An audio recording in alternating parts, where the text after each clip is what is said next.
warahmatullahi wabarakatuh. Halo, apa kabar semuanya, Sobat Pemberdayaan di seluruh Jawa Timur. Senang sekali hari ini kita bisa kembali hadir dalam podcast interaktif yang akan selalu membahas topik-topik menarik. Dan tema kali ini adalah Hari Lansia atau Hari Lanjut Usia. Dan tentunya sudah hadir bersama kita narasumber yang luar biasa. Assalamualaikum warahmatullahi wabarakatuh, Ibu Husnul Hendro Gunawan. Ya, terima kasih Mbak Lia. Waalaikumsalam warahmatullahi wabarakatuh. Senang sekali hari ini kita berjumpa dengan juga sahabat-sahabat pendengar yang ada di seluruh Jawa Timur khususnya.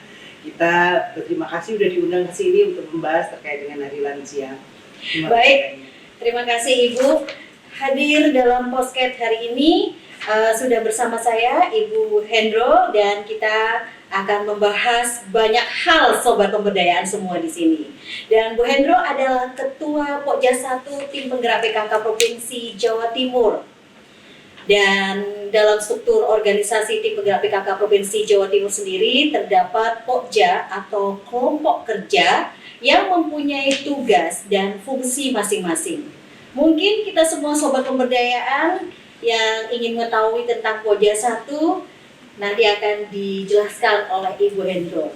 Bu, bisa diinformasikan kepada seluruh Sobat Pemberdayaan tentang apa sih tugas dan fungsi dari Pokja 1? Iya, baik Mbak Lia, kita semua paham ya, apalagi mereka yang ada di PKK ya pastinya tahulah tugas Pokja 1 itu seperti apa. Tapi pada dasarnya yang bisa jadi unggulan Pokja 1 untuk di tahun-tahun ini adalah tentang paredi pengasuhan anak di era digital, tapi semua itu akan sangat berpengaruh ya antara orang tua, kemudian lansia dan juga kesehatan keseluruhan secara keluarga. Jadi untuk Pokja 1 kita yang paling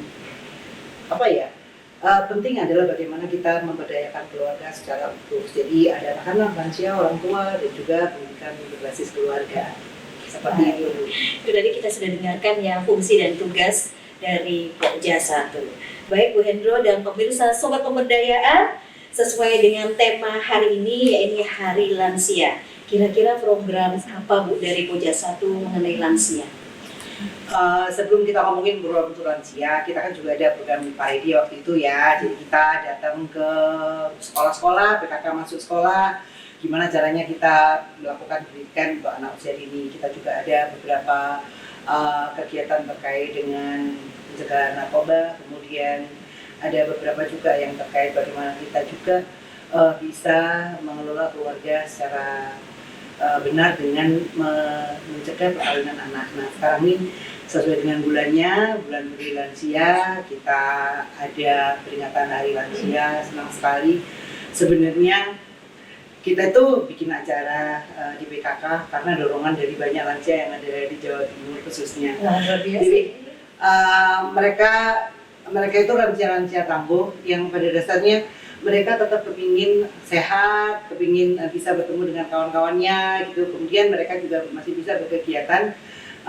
Bagaimana juga menyikapi bahwa mereka yang punya kesehatan tidak lagi prima seperti saat mereka muda, tapi mereka masih bisa punya hal-hal yang mereka banggakan gitu kan. Kalau di bulan ini sengaja dari Pokja 1, kebayang nggak sih Mbak kalau misalnya ini awalnya dari ibu saya juga sih, selain dari teman-teman lansia yang lain. Jadi gangguan pendengaran tuh menjadi sebuah problem ketika tiba-tiba mereka tuh tampak kayak mungkin demensia, pikun gitu ya. Jadi mereka tiba-tiba tidak menyambut baik setiap komunikasi dengan lingkungannya, apalagi dengan anaknya. Ini bukan soal kok tiba-tiba ibu kita jadi begini atau bapak kita jadi begini, tetapi ketika komunikasi itu terputus, ada aja problemnya gitu kan. Kadang sesama lansia pun bisa berantem gitu gara-gara salah dengar gitu kan.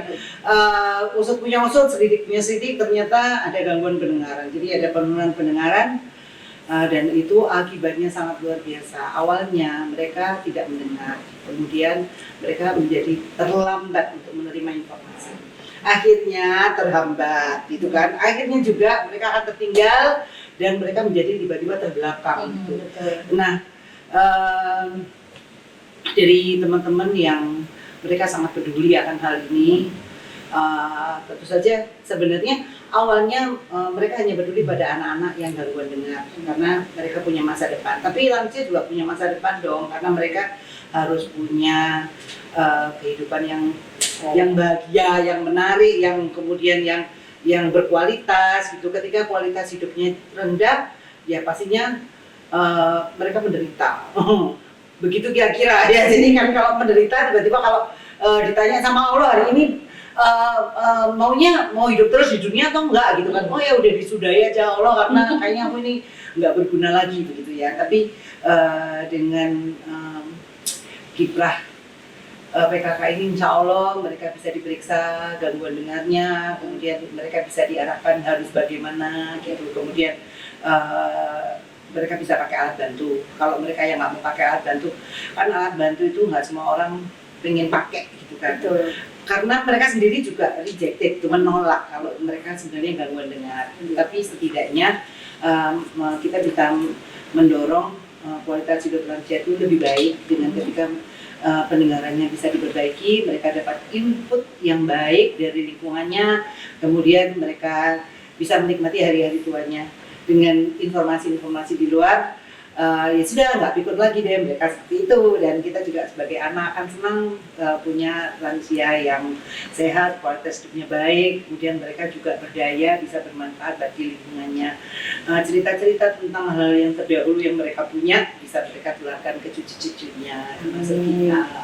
Baik Bu, menarik sekali ya pembahasan tentang lansia hari ini. Oh iya Bu, berarti ada event khusus ya dari Pokja 1 dalam waktu dekat ini. Terus kira-kira nanti kalau memang jadi event khususnya yang akan digelar Pokja 1 itu boleh diinformasikan juga pesertanya diikuti siapa aja Ibu. Mudah-mudahan Sobat-sobat pemberdayaan juga tahu ya. melibatkan orang tua mereka ya. Jadi kita di tanggal 19 Mei itu kita udah diskusi dengan Ibu ya. Kita juga paham bahwa Ibu sangat mendukung acara ini. Kita mau ngumpulin beberapa lansia karena cukupnya di Wisma PKK ini mungkin 100 orang ya. Kalau lebih sih ya, Bu, ya. 100 orang. Itu bisa dijelaskan teknisnya mulai pukul berapa nanti lansia-lansia ini dari mana Bu? Lansia-lansia itu ada beberapa tergabung di komunitas. Nah kebetulan untuk kali ini karena kita punya olahraga dulu gitu, mereka senam pernapasan. Sejak COVID melanda, senam pernapasan itu kan kita giatkan supaya mereka yang dulu penyintas COVID juga mereka masih bisa melindungi organ pernapasan. Jadi dari PORPI, Persatuan Olahraga Pernapasan seluruh Indonesia, yang mana anggotanya juga banyak lansia, nanti akan hadir. Kita merayakan Hari Lansia ini dengan dibuka oleh Ibu dan senam bersama. Senam lansia, setelah itu senam pernapasan. Kemudian ya tentunya ada pemanasan, kemudian ditutup dengan pendinginan. Setelah itu akan ada pemeriksaan pendengaran untuk umum. Jadi baik mereka yang hadir atau yang belum hadir pada saat senam masih boleh untuk mendaftar tentang bagaimana mereka bisa tahu gangguan pendengarannya seperti apa.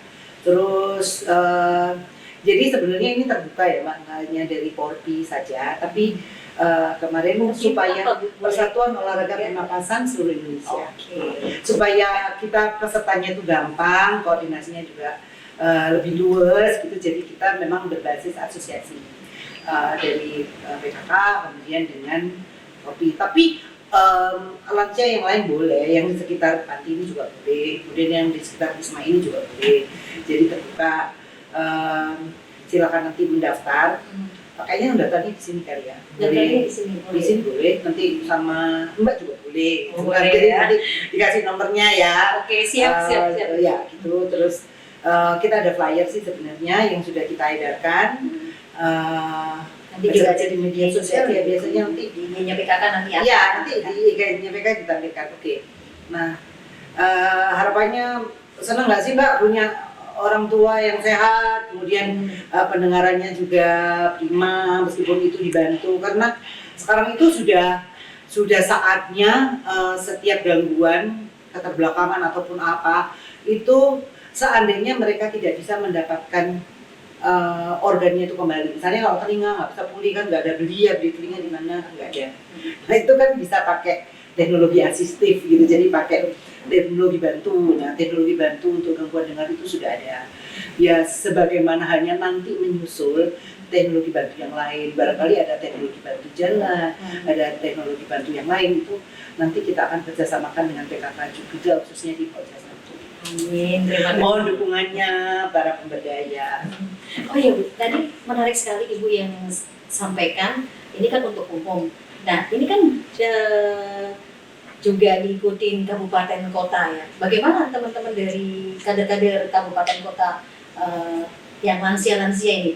Oh boleh, jadi untuk senamnya itu senam pernapasan kan ya, senam pernapasan itu kan berbeda dengan senam yang lain karena menguatkan organ pernapasan.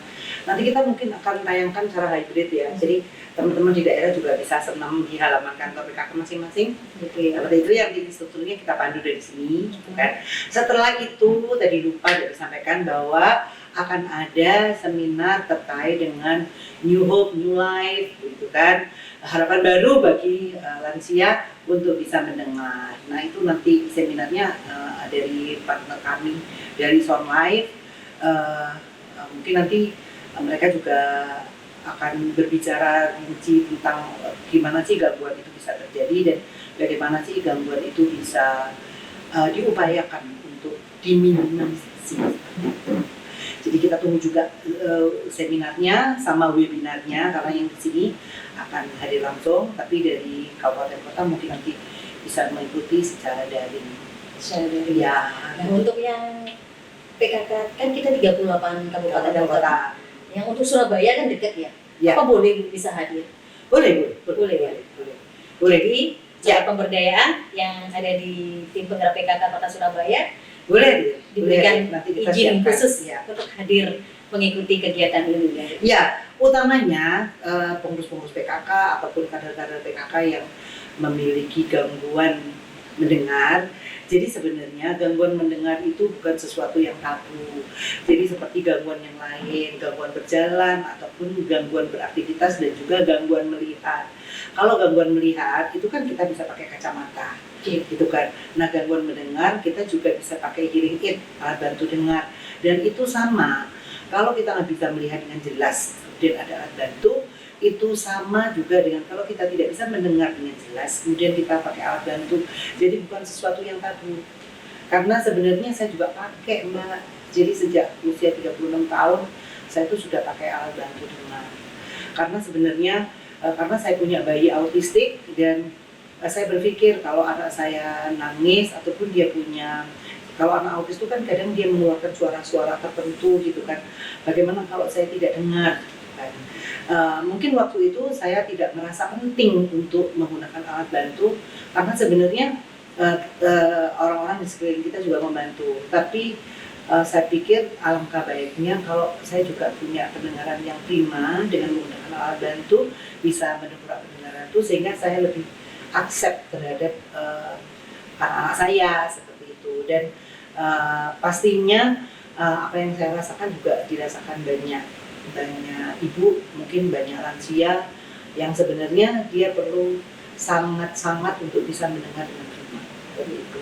Baik Bu Hendro, yang terakhir harapan dari kegiatan nanti yang akan berlangsung pada tanggal 19 Mei 2026 di kantor PKK itu apa Bu? Dan diingatkan kembali mungkin untuk kader-kader yang akan hadir khususnya wilayah Surabaya, sampai di kantor PKK jam berapa? Karena kan ada coach-nya dari lansia tentunya. Ya, kita daftaran itu dibuka jam 6 sih. Jam 6 itu sudah ada senam pernapasan yang awal gitu kan. Jadi supaya mereka tidak diamburin gitu ya pagi gitu kan. Tapi sebenarnya acara akan dibuka jam 7. Jam 7 TED akan ada senam bersama. Kemudian setelah itu ada pemeriksaan, kemudian ada seminar. Seminar dan pemeriksaan itu berjalan seiring, jadi boleh yang urgent untuk segera periksa karena mungkin terikat dengan kesibukan yang lain gitu ya. Karena kan lansia itu sekarang kan pada punya kesibukan terus disibuk dari kita gitu ya Mbak. Betul. Iya kan gitu. Banyak teman kan udah pensiun kan ya orderan lebih banyak gitu kan, seperti itu bisa disempatkan untuk langsung periksa boleh. Jadi jam 7 itu sebenarnya pemeriksaan udah dimulai. Pemeriksaannya gampang, cuman diperdengarkan suara-suara gitu kan dengan desibel tertentu, kemudian kita akan tekan-tekan tombol kiri kanan.